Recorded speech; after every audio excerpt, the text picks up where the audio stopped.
Você. Fala. Ali, Jean, 350 cada uma, hein? Escuta o barulhinho. Desce devagar, senão vai espuma.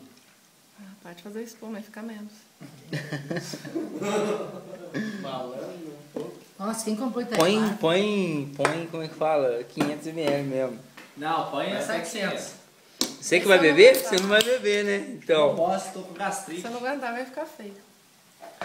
Põe até 500 então, né? Põe um whisky. Olha Não aqui. aguentar, André. Vai Aí sim, devagarzinho, ó. Aí já deu, mano. Já deu. Espera aí, dá uma respirada. Bora. Dá uma respirada. 1, 2, 3 e... Vai.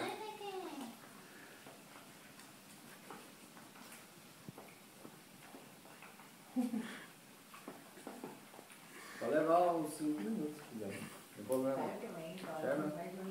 Vai que falta pouco. Vai, Ana, vai, falta pouco, vai. Vai, Ana, vai. Ó, parar pra respirar um pouquinho, pode.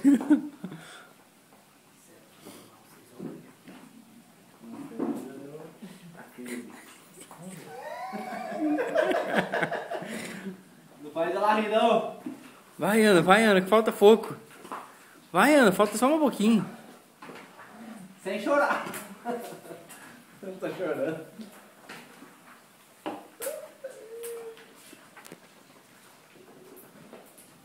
Isso daí tem que pôr na internet? É. Se eu não fizer, o que acontece? Você tem que pagar um fardinho. Pra quem indicou. Tá achando que vai pagar esse fardinho? Vai ser o Zé Galo? Calma. Calma que você tem todo o tempo do mundo. Não fala pro Dedão, que ele vira 3 latinhas. Muito gelado. 3 latinhas. Vou fazer já tô feio, cara. Aí vai ficar da hora. Uma coisinha assim, ó. Uma mangueira mais ou menos assim, ó. E aqui tem a papete na frente, assim, de ponta, assim, ó.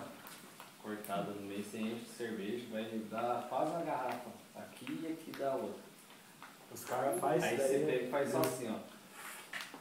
Até onde você aguentar, cara. Tem um cara que fez isso aí, ele tirou. Agora você tem que indicar alguém. Quem que você vai indicar agora? Indica no vídeo. Quem que você vai indicar? Fala aí. Vai ter legal, né? Respira. Missão dada, missão cumprida. Agora eu vou indicar o André Cabreira, Eu mesmo. Tomaram lá, Eduardo Munhoz. Olha lá, a carinha dele, ó. Ih, quer que eu pague agora? E o... eu só não vou, eu não vou pagar hoje. Já foi. Não, hoje não. Não. Não, eu não vou pagar hoje não, porque eu já tomei. E a MC Pio. Quem que piu?